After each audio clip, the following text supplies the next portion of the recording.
Mga igsuon mayong adlaw kanatong tanan. Karon adlaw na usab nga Lunes, pitsa 12 sa bulan sa Hunyo sa tuig 2023. O karon mga igsuon na niya nakita sa ikanapulo nga simana sulod sa tuig. O ikanapulo ka simana gikan sa pagkabanhaw sa atong Ginoong Hesukristo. Sa ngalan samahan, sa Anak, o sa Espiritu Santo. Amen.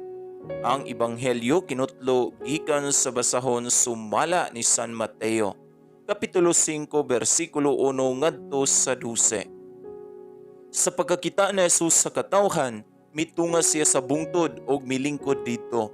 Unya mialirong kaniya ang iyang mga tinun-an o gitudluan niya sila ni ining mosunod. Bulahan ang miila nga sila kabos sa mga butang espirituhanon, kay ila ang gingharian sa langit. Bulahan ang nagsubo, kay lipayon sila sa Dios. Bulahan ang mapaubsanon, kay makadawat sila sa gisaad niya. Bulahan ang nagtinguha sa pagtuman sa kabubuton sa Dios, kay tagbawon niya sila. Bulahan ang maluluyon, kay kaluyan sila sa Dios. Bulahan ang putli o kasing-kasing, kay makakita sila sa Dios. Bulahan ang naningkamot nga managdait ang katawhan, kay isipon sila sa Dios nga iyang mga anak.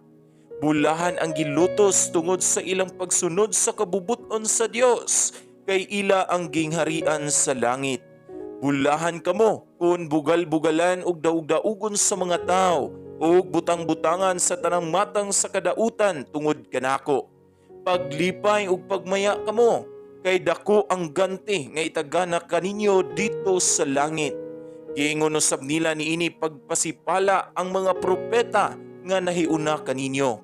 Mga igsuon, ang Ebanghelyo sa Ginoo. Daygon ikaw, O Kristo.